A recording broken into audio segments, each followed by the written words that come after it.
মুকুটমণিপুর ড্যামের ইতিহাস বেশ সমৃদ্ধ ও গুরুত্বপূর্ণ।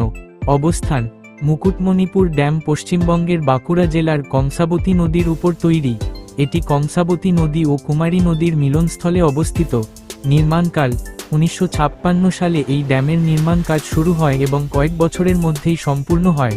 তৎকালীন পশ্চিমবঙ্গ সরকার এটি নির্মাণ করে জলসেচ ও পানীয় জলের সমস্যার সমাধান করার জন্য। উদ্দেশ্য: আশপাশের কৃষিজমিতে সেচের সুবিধা দেওয়া, খরার হাত থেকে রক্ষা করা।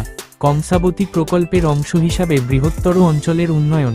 বিশেষত্ব: মুকুটমণিপুর ড্যামকে বলা হয় বাংলার ছোট কাশ্মীর, কারণ বর্ষাকালে ও শীতে এখানে অপরূপ প্রাকৃতিক সৌন্দর্য ছড়িয়ে থাকে।